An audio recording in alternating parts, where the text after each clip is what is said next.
This man has brought in Vince Vaughn, David Goggins, Gary Vee, Seth Godin, and so many more people to Australia. He's held events around the world. He's an absolute marketing machine. At about the age of 12, 13 years old, Right. was my first experience of realizing mortality. I didn't want to go to the workforce not because most people know I hate 9 to 5 or whatever. My reason was because I didn't want to be around. I couldn't be around people. Most people think that you have to know every single thing, but your audience, what's basic for you is actually very hard for them. What's your favorite way to close? My favorite way is the one to many. Just go to the back, go buy now. It's the funnest, it's the most scalable, and it's the easiest.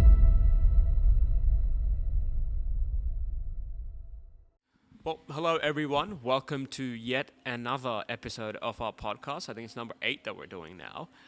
So first of all, thank you guys for the support so far. I'm glad that we're able to provide value to you guys, and you guys are actually enjoying the stuff. So if you do like the stuff, please share it around. And today, we have an absolutely insane guest with us. I had no idea how I landed this, but we're here. This man has brought in Vince Vaughn, David Goggins, Gary Vee, Seth Godin, and so many more people to Australia. He's held events around the world. He's an absolute marketing machine. Welcome on board, Ethan Donati. Thank you for having me. How are you doing? How am I doing? Yes. Today I'm tired, but life is good, so happy. Yeah, so we'll tell the people why. So basically it's because you had a full day event yesterday Correct. at the Gold Coast. Correct, And you have yeah. one tomorrow. I got one tomorrow. I've had 2 in the last 2 days. Lots of speaking. So they really that's good. just... This week, bring you yes. out. This week, yeah. Full on, but it's good. It's good fun. Awesome. Yeah. And this was the Marketing Summit, your most recent event, right? Yeah. So what was that all about, actually? What was the main purpose behind those kind of events? Yeah, honestly, the reality of those events, it's my first time running these events. Right. So this is called the Australian Marketing Summit. Mm-hmm. Last few years, I've been, a lot of other promoters have put me on their stage. Right. And I realized that, you know what? I'm the one advertising for them. I'm the one doing all the filling of rooms. I can just do it for myself. And why not let me try that?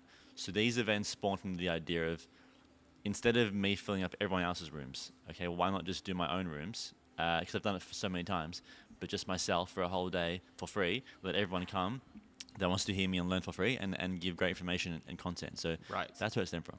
Yeah. Yeah. So all of this, considering where you are right now, Yeah. you've spoken to hundreds of thousands of people. Yeah.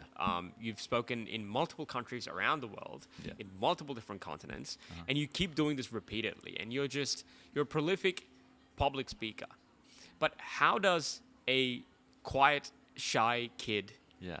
all throughout primary and high school Yeah. end up being a speaker when, from what I heard, speaking was the last thing that you wanted to do? Last thing I ever believed I could do.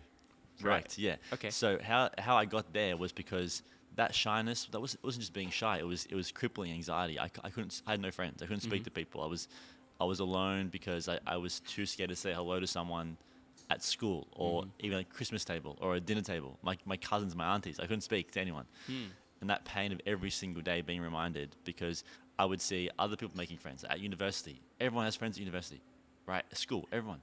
But I was always alone. I'm like, why? So I decided to find out why. Like I tried to learn about human behavior, psychology, and then it got to the point where I said, what would be the most out there thing I could do to get rid of the fear? What's the exposure therapy going to be? And the answer was public speaking. So no one else wants to do it. Everyone's scared of it. If I could master that one skill, I'd be miles ahead of the rest. I could stand out. And if I stood out, then people would start the conversation with me, which I could then hold. Mm-hmm. What my issue was with social anxiety and social skills is I couldn't start a conversation. Right. But I knew if you started asking me questions, then I could keep it. So if I was interesting enough to make someone want to talk to me, then I'd make friends. That was the initial goal. Wow, that's insane. So you knew, because a lot of the time with social anxiety, you just don't want to talk to people. But you wanted to, but you were trying to figure out why you were facing this issue. Yeah, that's a good way to put it. Yeah, I wanted to find out why I was so in my own words, weird. Why I was so weird. Right. Why I was socially awkward. Why I couldn't do anything. Did you find an answer to that? I found multiple answers. Yeah, mostly subconscious behavior, subconscious emotions. My childhood, I was always very, very just introverted and shy and scared of things. Just being generally scared. from my environment. But mostly it was a lot to do with, yeah. I mean, it's always nature and nurture. So a bit of it was inherited, a bit of it was just the environment I was in. As a 3 years old, 4 years old, that put me in a position where I had to unlearn certain behaviors and learn new ones. So, talk to me about this unlearning process, because I think a lot of people watching this, Yeah. I mean, we all go through social anxiety. I don't believe anyone doesn't, Yeah. but just to varying extents. So it's relatable to all of us. What can someone do to start understanding the underlying reasons behind their social anxiety and then sort of break free from that? Well, what I did was I learned about psychology, so evolutionary psychology, how our brains work, not just logically, but also subconsciously. I think it comes down to tangibilities. So no one teaches you in primary school what social cues are. Most people take it for granted. Yeah. Like you take for granted that, when you talk to someone, you look at them in the eye, or if they do a certain thing with their body language, it gives you a signal, right? I had no idea about that.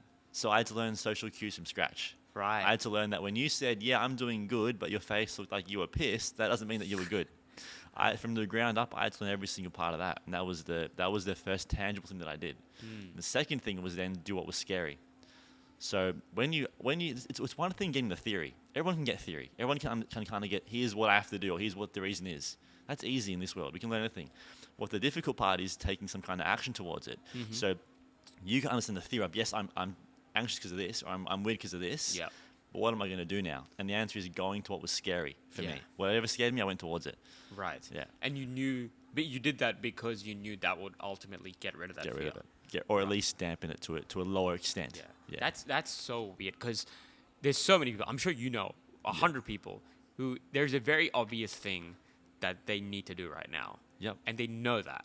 Yep. But because of this exact fear, it's just almost paralyzing. Yeah.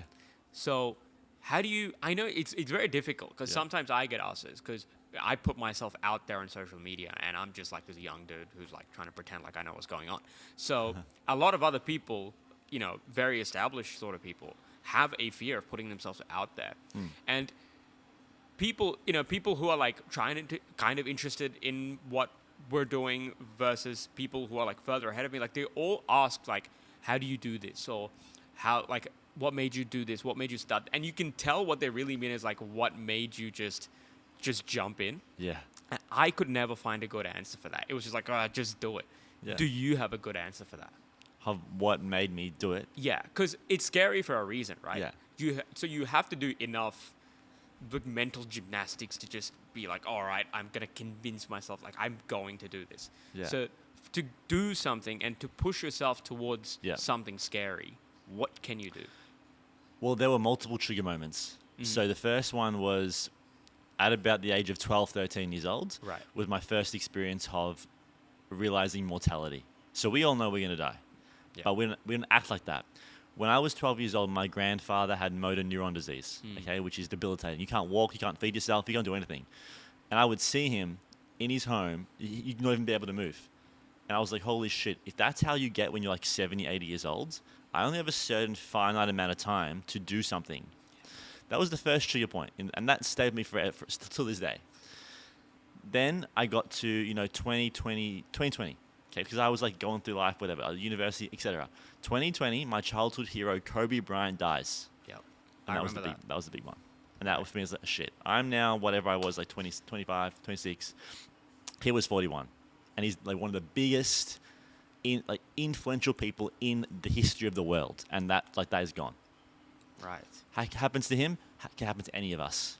So I don't know how long I have left, and I can decide right now. I can be this strange person being controlled by anxiety forever, or I can try to do something about it. My choice. And that's what I did. I just that's why. All those trigger moments of being in pain, having no friends every single day, having mortality in your face, and then interpreting it and realizing it's true. That's what forced me to do it. That's actually a crazy like coincidence or similarity, because something that pushed me towards really chasing after my business dreams was also related to my grandfather. So my grandfather passed away in 2022, and it was during that COVID period. So I was very close with my grandfather. He lived over in India, and we always would call each other. We would like whenever we were in there, and he would like miss me all the time. Like I would leave, and the next day he would start missing me. It was that kind of a relationship. Yeah. And he, for me, the thing was during COVID, I was like, we can't fly over there because we usually go every year for holidays and stuff like that. So we were just waiting every year, like, all right, next year we'll go, when flights become available, we'll go, and when uni finishes, we go.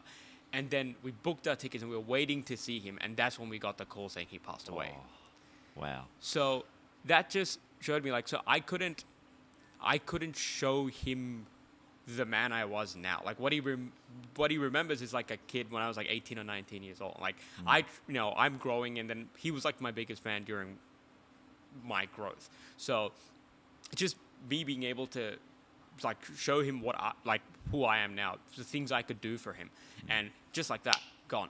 Yeah. So that is similarly also what when I realized mortality, like anyone, including yourself, is just you can go like that.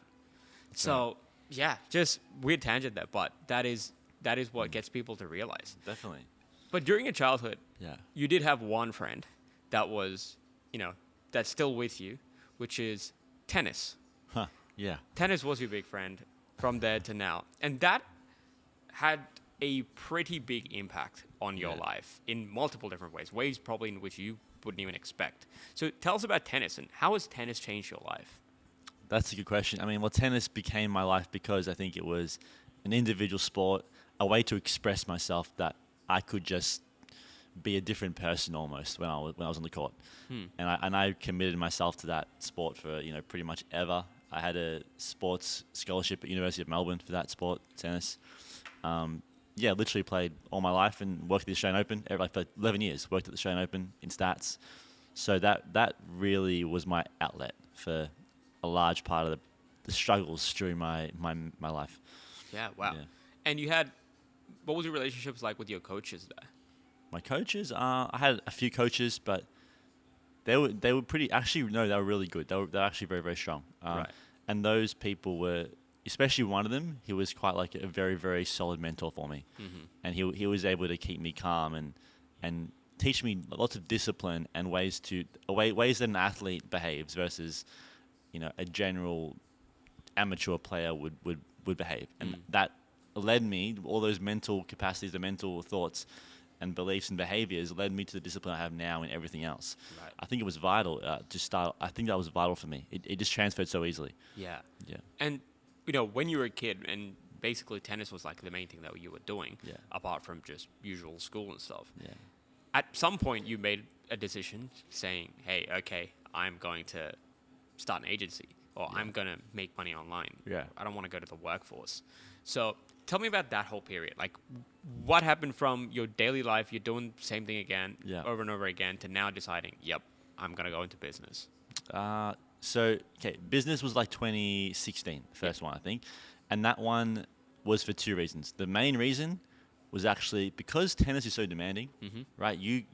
I needed to be able to train and play and all that stuff. Yep. I couldn't be 9 to 5. Okay, so I had to do something online.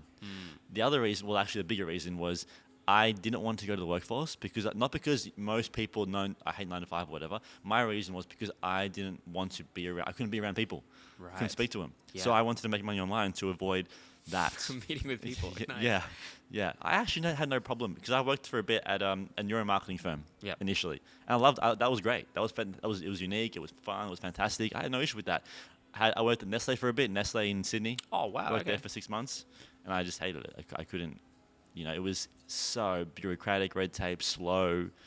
It was terrible. So, I started my first business for those two reasons. That was the question, right? Yeah. So clearly, I mean, starting a business is one thing, but it's also figuring out I want a marketing business, which is it's a pretty tough industry. Yeah. Especially when you're starting with, you had no previous background with it whatsoever, right? No. So tell me about that. Yeah, it's just the marketing. Well, why I chose marketing, actually, because I remember the first ad that I saw. It was the Ty Lopez SMMA. Oh, is it the Here in My Garage, that one? Yeah, or one of those. Yeah, one of those ones that he was selling a social media marketing course. Saying it's the best time to buy social media, to start a marketing company. I'm like, okay, it's online. There's no overhead costs. I'm like, that's great. I have no money, so let's do that. So I took his course online, did the videos, and then I started selling SEO services. And this was my idea. In his course, he had all these people doing his course. Right. With other marketing companies. They all knew how to do advertising, but they didn't know SEO. So I learned the one thing they all needed, SEO, and I sold it to them. So Sold it to the agencies, like marketing agencies. Yeah, correct.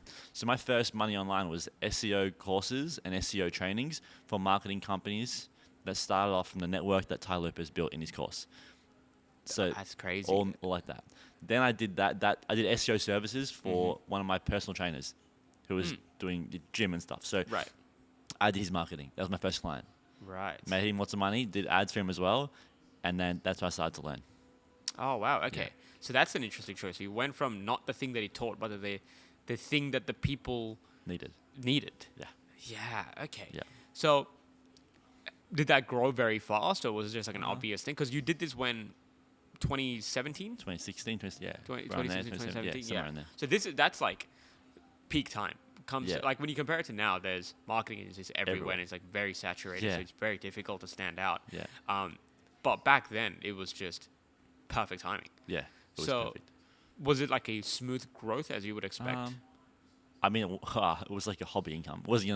I couldn't keep afloat. So it was, 2016. It made some money initially, and then that stopped, and I had one client, my marketing guy, and then that's when I had to actually go to Nestle because I had to make money otherwise.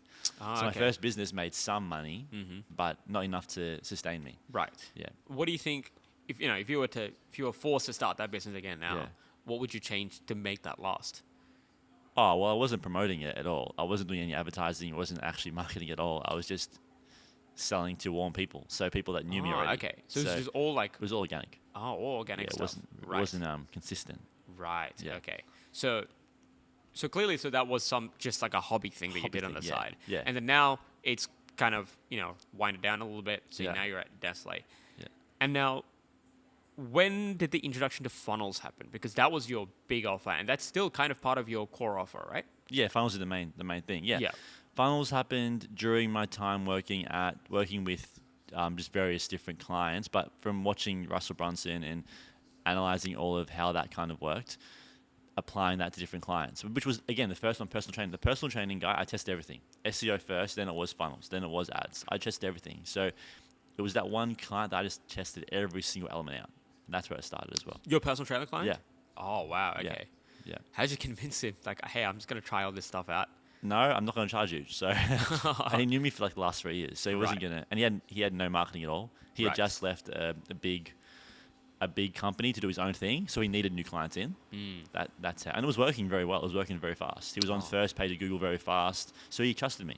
Yeah. Okay. That's awesome. Cool.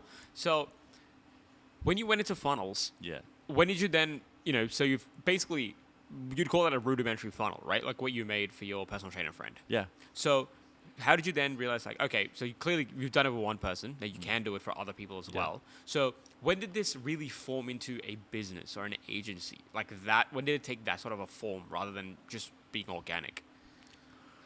Honestly, I think for me, at the start, I always was scared of it was never going to form into anything. So I was treating it like, let me just see what clients I can get by who knows me, go to get a job, make some money that way.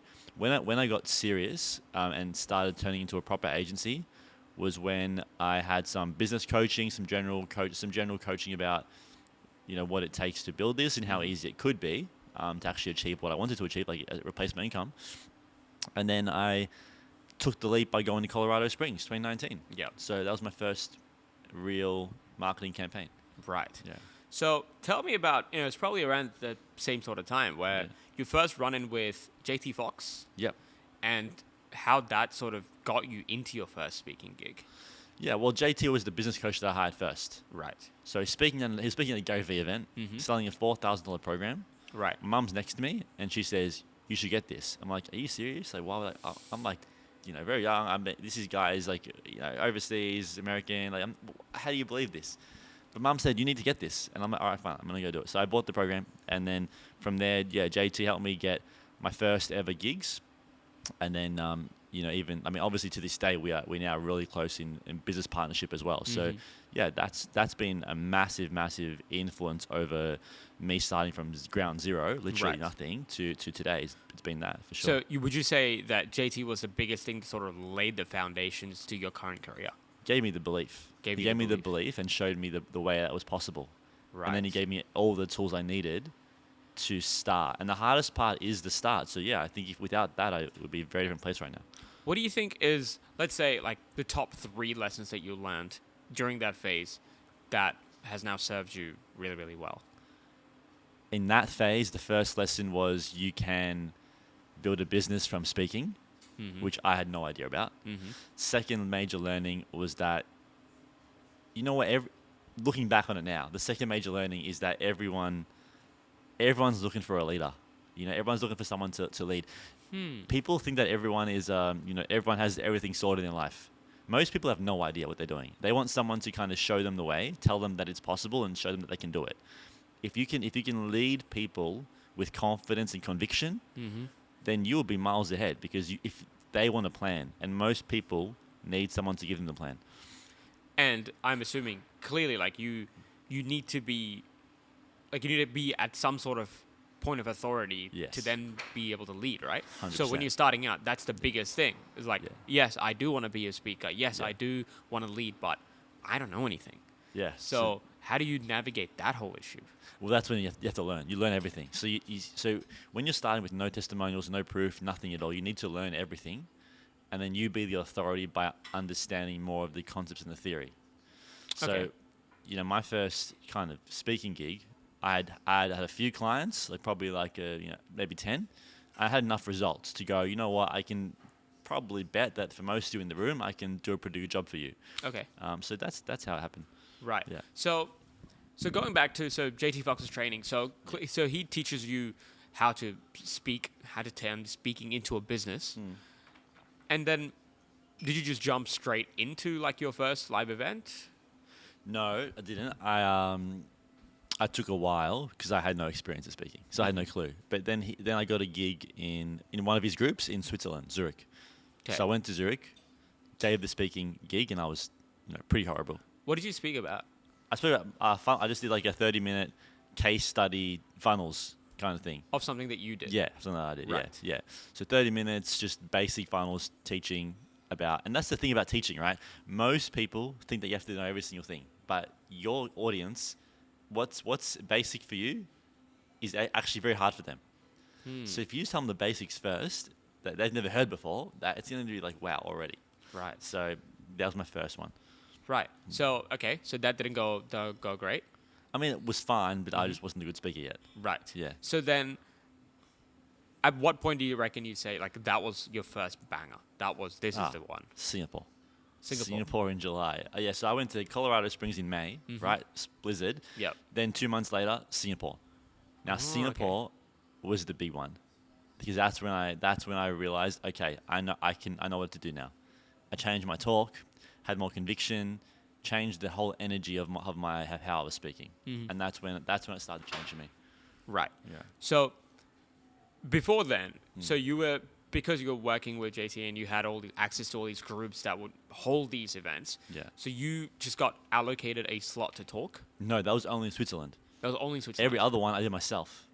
Okay. So Yeah. tell us about that. Yeah, Because that's a big jump from being huge jump. given something Huge to like jump. now doing your own. Yeah, so one I got was the Switzerland one, and then from there, I then had to learn how to make my own events because no one else was going to invite me. So that's when I got good, is because I learned how to do advertising, funnels, and marketing for producing of conferences. Yep. And then I would just choose, I'm going to go here, I'm going to go there. I'm going to run my own marketing to go there and do the event. So I learned all those skills. Right. So, and what you spoke about there was Yeah. also the same funnels thing.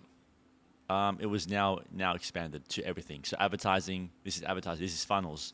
Because I had more clients by then as well. So ads, funnels, I had more things to talk about. But yeah, it was like a whole day of content pretty much. Right. And Yeah. it was just you? I had one other person do the opening and closing for me. So start and end. And he was also one of JT's connections. So that was, from that. So Colorado Springs, Yeah. that Was that one of the more like that was your first? First one. Yeah. Okay. So how was how was the turnout on that one? Terrible. Because no one can get there. It was a snowstorm. Oh, So it was a blizzard. that sucks. Roads were closed, codes were like we've got texts from people, here's my car, there's snow on the car, I can't get there. So I'd flown wow. 24 hours, and I hate flying, as you know, and I just, it was horrible. So, But actually I was smiling the whole time. Because it's like the first time going overseas, the idea was who else would have the courage to do this? yeah. It's like a movie. Yeah. It's going to fail the first time, but okay, it's like, who else does this? Right. How much did you spend on it? At least 10,000 US. 10,000 US. Yeah. And this was back in This is like my first time, back in 2019. 2019. So first time in the US in a different country. Yeah. You've already taken a huge risk. Yeah. And the weather's just kicked you. Yep. And now it's all gone down the drain. Yeah. What are you feeling then? And then how did you even convince yourself for the next one? How I was feeling then was honestly youthful ignorance, which was I'm in this new country, new place. It looks really, there's snow in the city. You don't get snow in the city in Melbourne. Yeah. So I'm like, you know what? Okay, I lost some money, but I've got a lot of time to make money. And this is pretty cool. It's pretty cool. So actually, I was pretty upbeat, to be honest. I was annoyed on the day because I was disappointed. But after that kind of initially faded away, I was actually kind of upbeat. So I thought, Right. let's do it again. Let's do it again. Let's try what else I can do. Yeah. Okay. Yeah. And the second one was Singapore. Singapore. Yeah. Oh, so you hit it off in your second one. Yeah. Right. Okay. Yeah. And that was also marketing related. That was marketing related. Marketing related. Yeah. Cool. So talk me through that day. What do you think made that talk the Well, big after one? Colorado, although I was kind of upbeat, I was still very focused on what I did wrong. So I changed my whole talk. So I changed everything. Instead of just teaching stuff, Yep. because the business owners actually couldn't get less, okay? Because what I was realizing was I was teaching so many different things, and they were there like, what the hell is this? They couldn't understand anything. Ah, okay. So I took it back to a basic level, and instead what I did was I changed my whole talk to handle objections, shift the misconceptions of what marketing is and isn't, made it super easy, anyone can understand it. Also, it helped that there were lots more people at the event than Right. 10 at the Colorado, and then I made my offer based on a new talk. So it was a whole new talk, Right. and I was a lot more confident on this day. Yeah. And you know, success you can measure in multiple ways. So there's the amount of people that turned up at the Yeah. Singapore show, the fact that you delivered a good presentation. Yeah.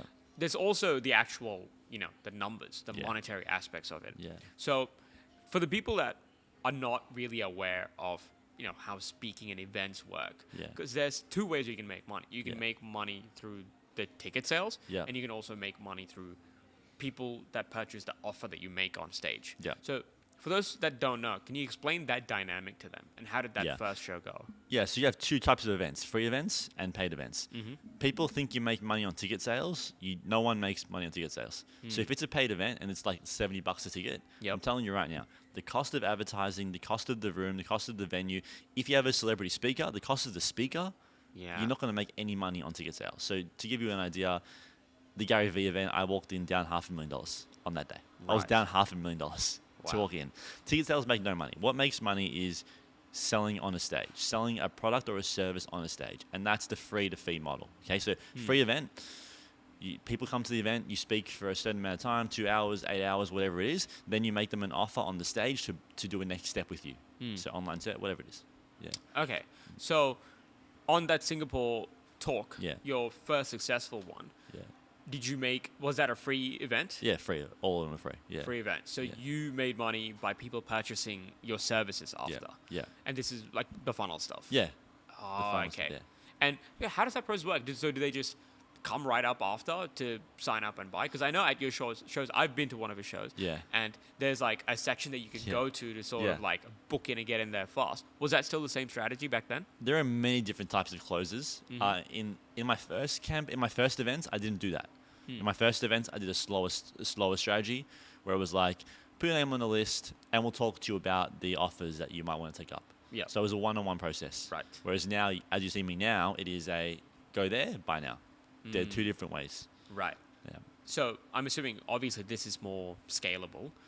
It's more scalable, yeah. But is it necessarily the best way? Like, what's your favorite way to close? My favorite way is the one to many. Just go to the back, go buy now. It's the funnest. It's the most scalable, and it's the easiest. It's actually the hardest, but it's the easiest to logistically do, as opposed to one-on-ones for hours. Right. Yeah. And this is interesting to me because we live in a time now where the typical sort of marketing agency funnel is, you get a few clients from warm contacts. You build some sort of a little a foundation of your business, and then to scale, you immediately go online. Yeah. You have a funnel, and that to an in-person one-on-one meeting, and then a certain percentage of them close. That's how Correct. they go. Yeah. What made you go, screw that, I'm going to sell on stage in person in front of people? Yeah, because I hate one-on-ones. That's why. I actually did what I wanted to do. So although I can't do like Zooms, phone calls, I hate them. I get tired, I get exhausted. Yeah. On a stage, I'm energized. Like, I'm excited. That energy is unlike anything else. It's probably the most closest thing to tennis I have ever found in my life. Right. It's the same emotions. It's the same feeling. It's like you're playing a game. It's like it's a contest. It's a competition. So it's the feeling. Right. Yeah. Because I also hate one-on-one sales sessions and stuff like that, like cold calls and stuff. I know there's killers that do it and they're awesome at it. It's just not my thing. Yeah. I prefer one-to-one or one-to-many, like in person. That's my thing. Yeah. And especially, I know that because when you're pitching on stage, it feels less slimy. Like you're not like trying to manipulate someone, or you don't feel like you're twisting anyone's arm to get a product. Yeah. Even if your product is awesome, Yeah. I understand how it can be a little bit uncomfortable one-on-one if I'm just trying to sell you right now. Yeah. Whereas you have a room full of people, the dynamic is different. But the most fascinating thing for me is there's so many people that attend these events. And when you're at least first starting out, how do you know that as soon as I finish saying this, a certain number of people are going to buy? Because there's always a chance that they just go, no. Yeah, it happens, man. There have been times where no one goes, or very little go. There was a time my first ever big risk was the Mark Bros event, and that was stressful for me. And my first ever it was my first talk on a big stage right after COVID, 2021. Right. And when I gave my offer, I remember this vividly. And I said, "Here's the price. Go there." Nobody moved. I'm like, "Holy shit!" So no one moved. I'm still on stage. I had about 5 minutes left. And I'm like, "What the hell is going on?" Like, it's very stressful. I'm like, "Oh, my money's on the line right now." So what I did was that I'm like, okay. I kept going. I just kept going after the close. I kept speaking, and then one person got up. And I thought he was going to buy, right? So I'm getting confident. So I'm like, okay. So I start getting confident and I start speaking better. He goes to exit. But by then it's okay because now I've raised my energy. Right. All of a sudden, people do start to go. So sometimes you'll sell, there'll be a delay because that's something wrong, and then they go. So it can also be a delayed kind of buy. Right. That's the most common one that happens. And people just stop, but I kept going, and that's why I sold. So it's interesting business. That must be so nerve-wracking. Yes. You just made like the call to action, and you're just silent. Nothing happens. Yeah. But do you feel that I've spoken to a lot of people about this, and I've sort of understood this is the way they see things. Is that there'll be a lot of times where you make certain actions where you feel like I'm gonna do this, and then it's gonna be good, and then it just doesn't happen for a long time, and then it happens all at once. Yeah. Is that true? Not every time. I think marketing and speaking is an art, not a science. This is not an industry where you can say input in, output out. Right. There are averages. Sure, I know on average that at a free event I'll get 20% to turn up, 1 out of 5. I know on average I'll get about 10% who buy something. But that sometimes I get 0%. So it's not a guarantee. And I think for me, I think. But on average, though, I don't agree with some events do 0 and then there's a big one. I think every single event does get some kind of success. So for me, it is consistent, but it can be wildly varying. I meant not specifically conversions within events. I mean just taking actions in business in general. Yeah. Where you feel like you do a lot of moves a lot of the time, and they don't end up amounting to anything. But then sometimes when you're not even expecting it, something falls into place. Is that a common experience for you as well? Honestly, not for me. Not for me. I think the accumulation of all the things, the small things, just add up. And the biggest time happens when I plan something. If I plan a Goggins or a Gary Vee, like that's gonna work. That's gonna be a big thing. So when I plan stuff, it works or it goes bigger at that time. Right. Yeah. So, apart from just your personal preference, do you think there is a benefit to selling on stage to one-to-many than one-on-one? Have you found it to be more effective? Depends who you are. I think definitely for me, 100%. I think for most people, if they actually applied themselves to it, 100%. Why? Because you have firstly social proof. So you're in an audience. You're the only speaker. There's like at least 50 in the room that are audience members. You're the authority. So all of a sudden, when you're a marketer, you get all the same one-on-ones, same questions. Yeah. Will ads work? Show me proof. You have to justify yourself one-on-one. You got to show them all the justification, and they're gonna ask you the same questions because they don't understand. When you're a speaker on a stage, everyone's watching you, and you have some conviction in your voice. There's no questions like that anymore. The questions go away because you address their biggest concern isn't will it work. Their biggest concern is can I trust you. Right. That's why. Yes. Okay. Well, that's awesome. So, would you reckon at what point did your business really take off? Was it after the Singapore show? No, actually no. Because so I went the wrong way. I went the way that was the fun, exciting way initially. Let's go to Singapore. Let's go to Malaysia. Let's go to all these. I went to all these places in 2019. And but when it took off was 2020, when the pandemic happened. Okay. And why it took off was because it grounded me. I couldn't go overseas. I couldn't go on a plane anymore. I couldn't get out of my city.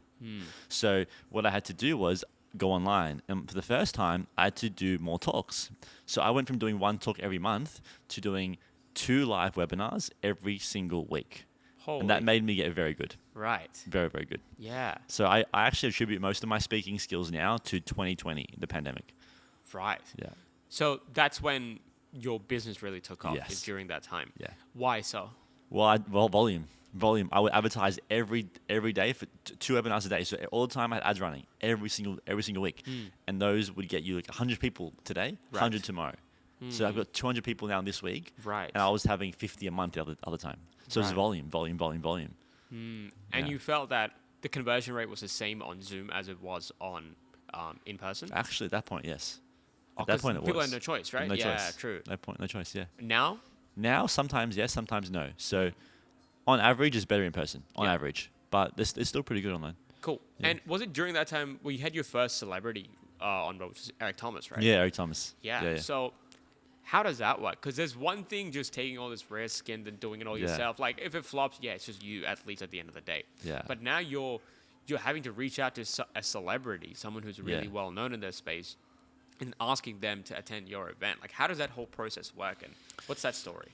Well, it was a lot. Well, I tried to get many people first, and I could. No one would say yes because I was like this new person. What the hell is this? Eric Thomas was one of the first motivational speakers that I saw speak as a 18-year-old. So I had the story at least to try to get him over the line. And obviously, you don't talk to them directly. They have like a speaker bureau or an agent that talks to them and organizes the deal. So. At this point, no one was doing events at all, so which means celebrity speakers weren't getting paid as they usually would have. So some of them were keen to do events, and he was one of those people that was like, you know what, cool, good story, and then let's give it a go. There's no risk for him in reality because he's going to get paid anyway. If I fail, he's getting paid. Right. Doesn't matter. So so he said yes, which was fantastic, and that was the first one. Right. Yeah. So is the offer just purely like monetary? Like, I'll pay you this much to come speak for this long. Is that it? I mean, for some of them, but they will vet vigorously. They're not going to say yes just to a number. Right. So for this one, I gave like the story, the photo with him still. I had to like kind of show all these things. Because there is a brand association. For example, like there was a huge one that happened recently where Tony Robbins did a big show, and Matthew McConaughey was part of it. And that was part of his, I think, week-long webinar sort of series that he does once a year. Yeah. And that's huge. Yeah. That's huge. So for someone like that to make a brand association, like you have to go all in. You have to be fully vetted out. So is that now like a big part of the process of bringing people over and convincing people is to sort of make sure that the brand association with you is going to be an asset for them? Yeah, they have to be sure, especially they come here. If there's no one at the event, or it's a very small event, it looks bad for them. So 100%, they have to trust. They have to trust you can pull it off now. Right. Definitely. Yeah.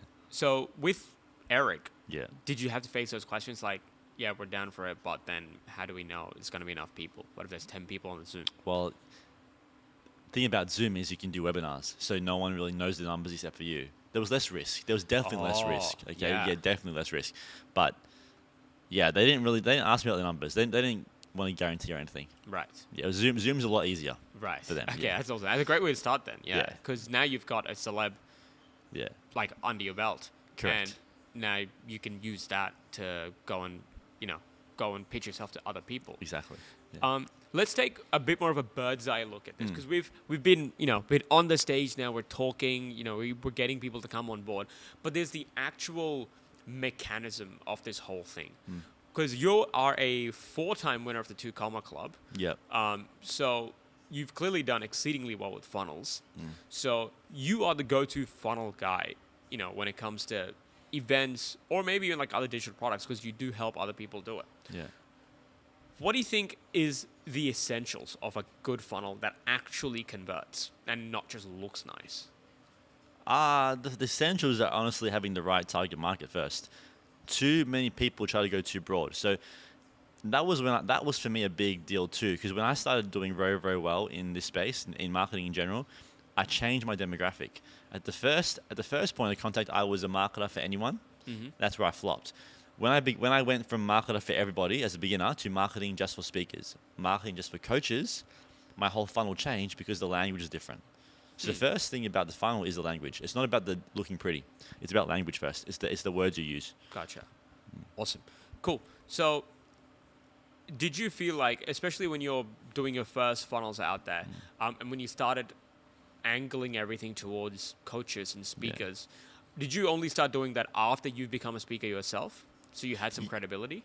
Yes, because the first events that I did were general marketing events, and that's when they went badly. And then I changed. But I changed after because I also had I had my first clients were speakers. So some of my first clients were speakers and personal brands. One was in Singapore. One of my first ever clients was in Singapore, and he was a personal brand speaker. I did really, really well with him. He gave me a great testimonial, and then from that day forth, I just said, well, let's use that testimonial and get other speakers, and that's what I did.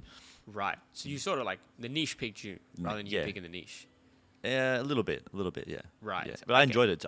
I loved that space. So right. Yeah. That's awesome. So, okay, audience and language is one thing. Yeah. What's something else that people like look over when it comes to building good funnels? I think people try to overcomplicate it. Okay, like people try to either do too much work on the funnel, and they try to get too creative. They love their brand colors and brand fonts, which great for websites, but funnels are a different game. You know, we need conversion. So, it's language first, and then it's structure. Keep it simple. Keep it very, very simple. Keep it structurally based. But and think of what the outcome is of the funnel. People think of funnels as something that's very, very new or different, but every business in the world has a funnel, and they're all quite like Tesla has a funnel, Qantas has a funnel. Every business has a funnel.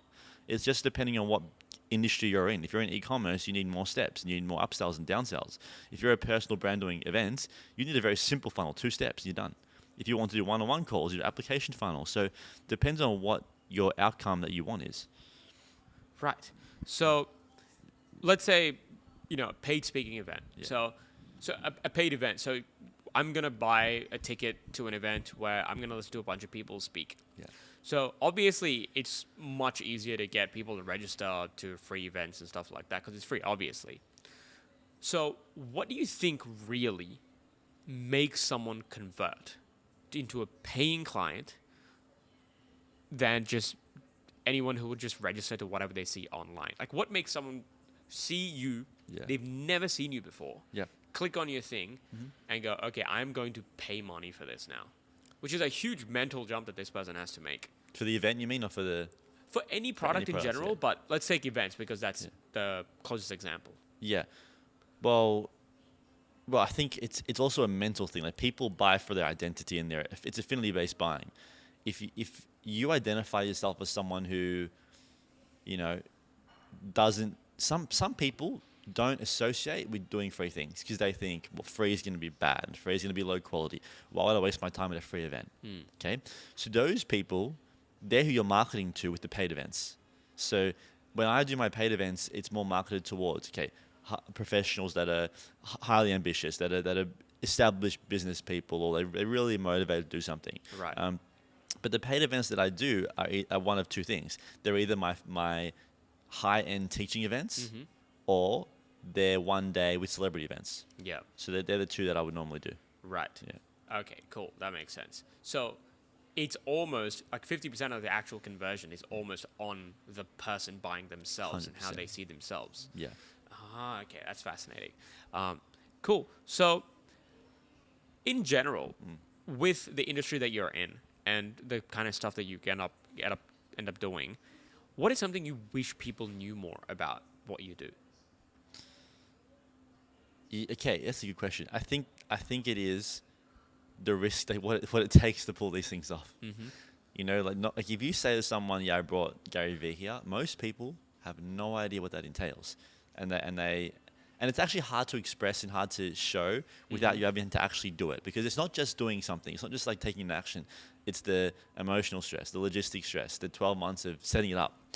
All those things people don't understand. So when we produce an event that takes a year to produce, there's 3,000 people, 2,000 people there, and then you always have like a couple of people that just don't get it, and they want to either make fun of it or insult it. It's like, if you knew what it took, if you knew how much effort to pull this off so you can sit there for an hour and complain about some nonsense, it's crazy. So that's what it would be. It'd be some kind of understanding of what it takes. So give us a little rundown of actually what it takes, because I know there's obviously location, there's obviously setting up the actual funnels, but that seems like the more straightforward stuff. Yeah. What's underneath all that we're not seeing that's Yeah. taking 12 months to host a one-day event? Well, yeah, exactly right? 12 months for a one-day event. It's insane. Well, you have firstly the negotiation. So who are you going to get for the event as the main guest? How are they going to negotiate a deal? How are you going to pay for that? How are you going to pay for that deal? Okay, how are you going to fund it? Yep. Then once they say yes and they're secured, then you're going to find the venues that align with their schedule. So if you want to get whoever, Elon Musk, and Elon says, I can come for November 1 and 2, but only to those dates. You got to find the venues now. Right. And the venues don't have unlimited availability for that kind of size of people you want to do. So you got to find that. You'll justify that. Then you got to pay all the cost. You got to pay the cost up front. The venue isn't going to say, pay whenever you want, pay next year. No, pay the deposit now, at least half up front. Then you got to work that out. Then you have to work out what can we and can't we include in the tickets. So for example, if I have a general admission, VIP, a platinum, okay, am I making like a booklet for every person? If I am, it's going to cost. Everything, like 1,000 people times $4, $4,000 right there, boom, because just for you attending. Some venues make you pay for seats per seat, $10 per seat. So that's 10% gone on my ticket sale. 10. Yeah. Sometimes if you use certain providers, they take a percentage of your ticket sales too. Percentage. God, So it's like you're like, okay, well, the margins are going like that now. You got nothing. That's the first part, and then you make all the funnels, you make all the pages, you make everything. Okay. Yep. That'll take for me maybe a day or two. It's all done. Then you got to do the ad spend, going all live with the ads. Then they have the stress of logistically managing all the people that are paying for tickets. That's not just automatic emails. That's replying to customer service. That's getting customer service onto it. That's changing ticket names, adding all these extra just small things you want to think about. Yeah. And then it is, well, who else do I get for the event? What else can I change to make the ads better when they stop working a month later? Yeah. It's always ongoing stress. And then what happens if Gary Vee got sick and pulled out last minute? Yeah. And then what happens? And you have all the legal elements of that. Like I got to work on the insurance elements of this. I got to work out all these backup plans, contingency plans as well. Right. And the emotional stress of all those things for a year, and the logistic stress of all those things. Like, it's insane. And the truth is, not like when someone says, oh, Gary Vee was here or Goggins was here, but there were other speakers and they sold me something. It's like, do you see anyone else that's paying any kind of money to bring those people here in the first place? Like you get to witness, your idol or your hero or someone you look up to, and the small price to pay is we have to cover our costs. That's it. It's like Right. it's simple. It's simple as that. But if you're a really avid fan, it's the people that have an issue are only the people that are like, let's say there's like an athlete that comes to Australia. Let's say it could be like Tom Brady or some big athlete, right? Yeah. If you're a really big athletic fan of just that person, like Ronaldo, you don't care about anything else. So if you come for the whole day, and Ronaldo's like at 3 p.m., you're gonna get pissed at everyone else, even though the content's good, even though the teaching is good. You're gonna get pissed, and they don't understand that the person's paid $1 million or $2 million to bring them here in the first place for you. Right. So it's like, God damn, that's the whole back. Holy. That's- Okay. yeah. It sounds stressful just listening Yeah, to it it. can be. But then the payoff is worth it, right? Sometimes not. Oh wow. Sometimes they barely break even. It just depends on a lot of things. Because in that break-even Yeah. even sort of amount, are you calculating how much back-end sales that you make off of this, off the offers? Yeah. So even then, it could just break even. Sometimes. Yeah. Wow. Yeah, Okay. So Sometimes. what do you think? So do you have a most profitable day that you've had? Most profitable day? Yeah. I don't know the exact number, but it would be somewhere in the realm of at least $500,000, I'd say.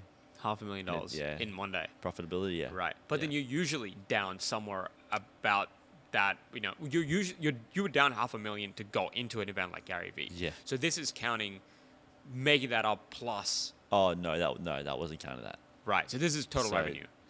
So $500,000 if I don't include the previous things. If I Right. just say that day I spent this much on this day, what I earned back, yeah, $500,000, Yeah. Wow. Okay. but not everything else. So yeah, See, I guess the 12 months of effort that no one else puts in brings you Correct. results like Correct, that. yeah. Which is why it's ultimately worth the effort. it's worth it. If you can pull it off, it's going to be worth the effort. Yeah. Yeah. So let's talk about pulling this off, because Yeah. I feel like a lot of people I wouldn't have enough of these cool events. We were just chatting before we got started that there's not enough business leaders, or there's not enough people putting themselves out there in Yeah. Australia in general. And let's say, for example, I know someone who can offer a lot of value to a very particular group of people. I want to do an in-person event where, I'll organize everything. Yeah. That person can just come in, speak, deliver value, and then I can also speak and then do what you did and get some like sales off the back of it, or try monetize it in some way. Yeah. And this is not on a huge scale like you're doing right now. So this is going back to 2018, 2019 when you're first getting started. Yeah. So where you would have been then. What's your advice to someone like that who's first time doing an event and is having an idea? The first time you do events, if you approach them correctly, will be some of the most fun and enjoyable ones you ever do. But only if you have no expectation. So if you just go in there with no commitment or no attachment to an outcome, it'll be the best. And it'll be the best because you get to try and do something different. Right. It's going to make you feel good. But in terms to make money on this kind of events, you have to be emotionally quite strong. So sometimes, because you'll be in a deficit when you go in, and you will need to make an offer to an audience who doesn't know who you are. Yeah. So you'll be emotionally resilient. And your talk's the most important part. You need to make a really strong 90-minute talk. You should spend all your time making a really, really, really solid talk. That's not going to be too much teaching. That's going to overcomplicate things, but gives enough value where they're going to like it. Yeah. So that one point that you said is probably the most important, which is you're going to pitch to a bunch of people that don't know you. Yeah. Now, you already said because you're on stage and because you've sort of organized this, they've sort of seen half of what you do. So you're in that position of authority. But is there anything else that you'd like to say to get these people in front of you now to buy from you? It's about objection handling. So when you do a talk to get sales, you need to preempt every single potential objection they're going to have. And then you make your talk around that. Can you give an example? Yeah, so if you're in marketing, you're right, the major objection is going to be, I've tried it before and I failed. Okay? Or how much will advertising cost? Or will it work for my industry? So because you're on a stage with like 30 different industries, you have to handle the objection. So that's like three big ones right there you can handle. So, Right. But you have to identify, for me, I handle like 50 to 60 in talk. There's a lot. In 50 to 60 50 to 60 in a 2-hour objections talk. in a 2-hour Yeah. talk. Yeah. But Holy shit. subtly with data, some are subtle, some are quite like in your face, and I'll tell Okay. you about them. But you got to know all of them. Right. Yeah. So you should work that into your script, is what you're saying. into your structure, for sure, Yeah. for sure. How awesome. And what about like, because now, you've got like this giant machinery around you, so you can just point to a table and say, come out back and just, Yeah. sign up. Yeah. And do you like just take payments there? Like, Yeah, I'll just have a straight up? terminal, And credit they can- card, contracts, go. Yeah. Cool. So how would you approach that if you were just a young person starting now? Like, how would you then Yeah. go and convert just off stage? How would I convert when Yeah. you get payments? All you need to do is get one. Right now, like tomorrow, I've got an event. There's going to be maybe 200 people there. I got 1 or 2 people helping me out. It's so simple. You get one person, Okay. get anyone to go to the back of the room and be at the event with you doing registration and that kind of stuff. Then you if you have no terminals, just get a QR code and put QR code to the back of the room Right. and have them go there. So that's how you can do it. Right. Yeah. And just making them physically leave their seat and going somewhere. Do you think that actually like, Social proof. yeah? Yeah, big time. Big time. Right. Yeah. Oh, that's awesome. Yeah. So many ideas here. Okay. Another thing that I wanted to ask you was you're someone who's spoken and interacted with people across the world. Yeah. So we were speaking before this and we were saying how a lot of the content that Australian business owners and entrepreneurs take in is just all American stuff. Yeah. Or whether it comes to sales, whether it comes to, look, DM scripts and like whatever it could be, to just outreach methods, it's all coming from Americans. Yeah. And America is a very different society Yeah. with a very different culture to Australia. And, we're laughing about it before, how, you can just copy down some scripts from, some American guru and then try it here and people call you dickhead. Yeah. So how did you find that? Because you got trained, because JC Fox is an American guy, right? Yeah. Yeah. Yeah. So how did you find handling Australian audiences coming from American audiences? Yeah, well, I didn't get trained in how to sell. Like, I didn't get a script or anything. So when I was first starting out to sell, I was using the Russell Brunson framework. But what separates the Australian way of buying and selling is you can't be too slick. So a lot of the international like speakers and people online, especially online ones, definitely. In person, it's okay, but online you see all these people that are very slick and they're very well polished and they're overly salesy. Right. There are some they're very, very salesy. Some of them are very salesy. Okay, what worked for me and what the number one word is authentic. I'll go on a stage and you will know it's not polished because I still stutter, I still go too fast. I go off on tangents. My style of speaking is so natural, whereby it's not a script. It's just natural, and that's what works better in Australia. Is you need to be authentic, otherwise they'll see right through you. And JT, he's American, but he's very authentic. Right. He's the same. Whereas the ones that don't do well are the ones that are like online that are very, very salesy. You can't do this salesy stuff here. Right. Yeah. So rather than just go like full, like faded hair, full 3-piece suit, and just trying to say the right thing in a proper script, just being yourself. That's what you think works. Not being yourself, being your best self. Being your best self, So yes. Well, for me, I have what's called the alter ego. So alter ego effect is a massive influence on me. Off stage, my normal life, I'm very laid back, very chill. But on stage, no one wants to watch someone on stage who is just gonna talk passively and be kind of quiet and stuff. Yeah. You need to bring some kind of persona. Okay. So, so I have a persona that when I go on stage, I know immediately I have to bring this kind of energy. Yeah. Okay. Awesome. So from there, giving, let's run it back like a few years. You're back in 2016 before you started this whole thing. And now you're looking at someone who's at that phase of their life. If you had to tell him one thing to succeed, what would it be? One thing to succeed. Yeah, I think it's honestly, I think my advice is contextual depending on what kind of person they are. Let's say they want to, I'll take myself as an example. So, young guy wanting to make marketing his niche, his industry, and he wants to do well. So that's He wants to do well. Yeah. Wants to do well. Yeah. I think the advice would be for me, it'd just be willing to take massive risks, because at the end of the day, even if they fail, you'll be miles ahead of everyone else that don't try anything. So my advice would be take a massive risk, especially when you're younger. Take a massive risk, put yourself on the map properly, and don't allow yourself to be overpowered by fears in your mind. How do you put yourself on the map? You do something like, honestly, the amount of respect I got and the amount of new best friends that people wanted to be best friends with me after Goggins changed my life.